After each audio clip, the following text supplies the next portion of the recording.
day the foreign powers chained our Oba and dragged him away, the sky turned dark, as if the gods themselves were mourning our loss.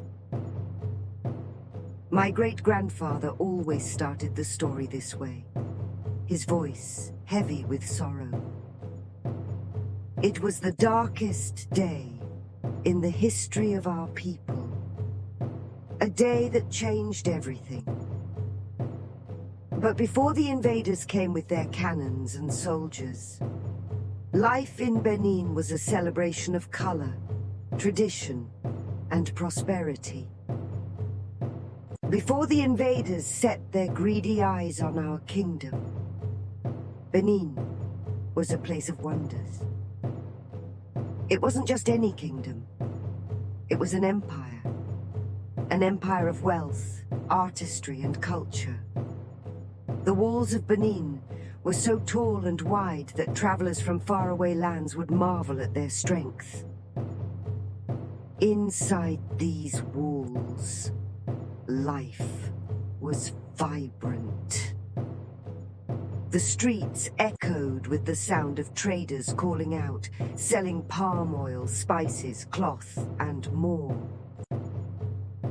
I'm going to buy the finest coral beads for the Oba's wife today, Edo, one of the palace traders, said to his daughter, Aoife, as they walked through the marketplace. Will she wear them during the festival, Papa? Aoife asked, her eyes shining with curiosity. Of course. Only the best for the Oba's wives. You'll see how their beauty lights up the festival. And who knows? One day, you might be one of them. Edo teased, laughing softly as they passed the stalls filled with yams, roasted plantains, and baskets of spices. Aoife blushed and grinned, imagining herself wrapped in the elegance of the palace, surrounded by the music of the courtyards. Life in Benin was rich, and everyone had their place. Traders, artists, warriors, mothers, and children. Families thrived under the protective eye of the Oba, who was said to have the wisdom of the gods themselves. At the heart of the city stood the Oba's palace, a magnificent symbol of Benin's strength. It was not just a building. It was a place of power, culture, and unity. The walls were adorned with bronze plaques, telling stories of past victories and blessings from the gods. Inside the palace, Oba Ovonramwen Nogbaisi sat on his throne. He was not just a ruler. He was a protector, a father to the people. His wives, dressed in coral beads and embroidered robes, moved gracefully through the courtyards. They were symbols of the kingdom's beauty and wealth. Today is a good day, the Oba said to his chief, Iyase, who stood by his side. Our people are thriving. The traders speak of good harvests, and our craftsmen are creating wonders that will be remembered for generations. Yes, my Oba, Iyase replied, bowing slightly. But I worry about the foreign traders. They are not content with what we offer. Their eyes hunger for more. The Oba's face darkened. I know. They wish to control what is not theirs. But Benin will not bow to their demands. Soon, the peace that filled Benin began to crack. The foreign traders, under the guise of friendship, grew impatient. They wanted more than palm oil and trade.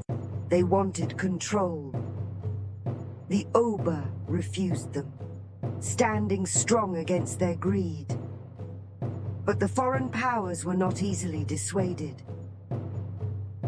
One afternoon, As Aoife and her father returned from the market, they saw something that chilled their hearts. Soldiers, foreign soldiers, marched through the streets, their boots thudding heavily on the ground. "Papa, who are they?" Aoife whispered, fear creeping into her voice. "They should not be here," Edo said, his voice tight with anger. "It's the Eek festival. They were warned." The festival was sacred.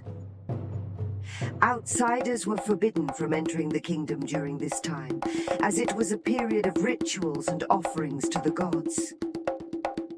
The next day, news spread like wildfire. The Oba's warriors had intercepted the foreign soldiers, and many of them had lost their lives. The foreign powers used this as the reason they had been waiting for. A reason to bring Benin to its knees.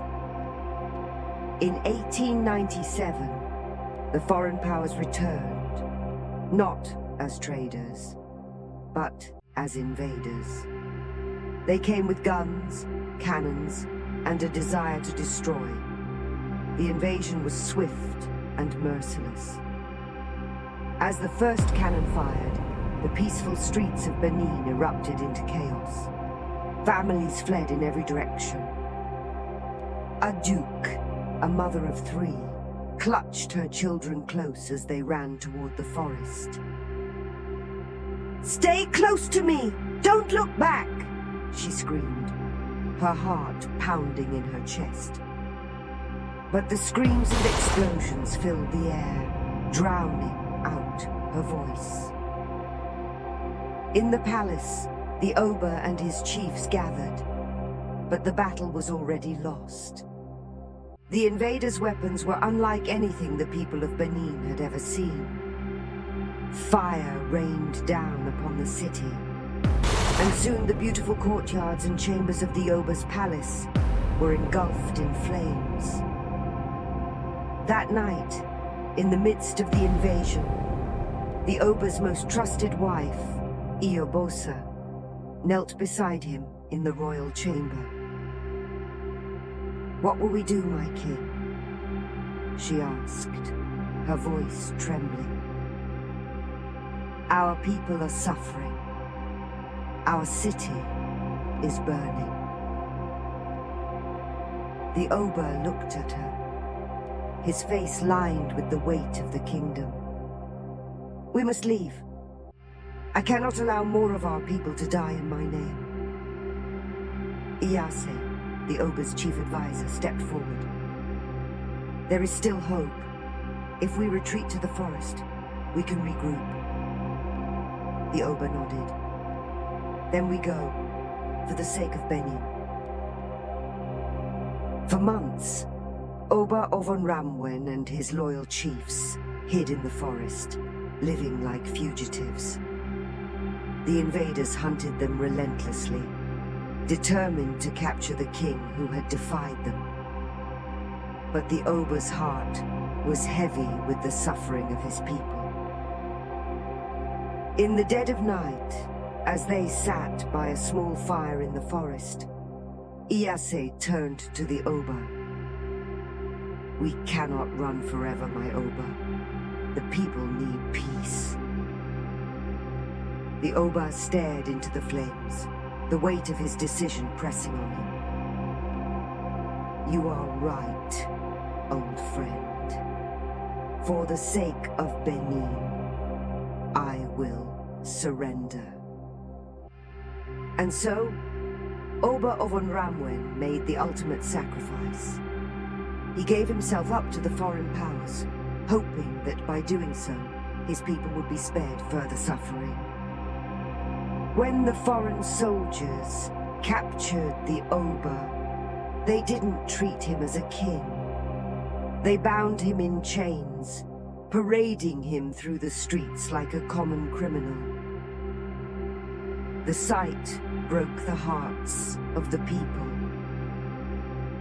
Standing among the crowd, Aoife clung to her father's hand, as they watched the Oba, once so powerful, now bound and humiliated. "Papa, why are they doing this? He is our king." "My great-grandfather's father," Edo's voice cracked as he replied. "They do not see what we see. But no matter how they chain him, he will always be our king." The foreign powers exiled Oba Ovonramwen to Calabar, far from the kingdom he had once ruled. But even in exile, the Oba's spirit remained unbroken. His name lived on in the hearts of his people, a symbol of their pride, strength, and refusal to bow to foreign greed. My great-grandfather would always end the story with this: "They took our king, but they could never take away what he stood for." His spirit lives on, in the bronze, in the stories, in the blood of the people of Benin. The story of Oba Ovonramwen reminds us that true power comes not from riches or weapons, but from the strength of the heart and the unity of the people. Even in the face of overwhelming forces, the Oba's spirit and the culture of Benin endured. If this story of our proud history touched your heart, please subscribe to our page, like, and share for more powerful stories from the past. Your support helps us bring history to life and share the lessons that still matter today.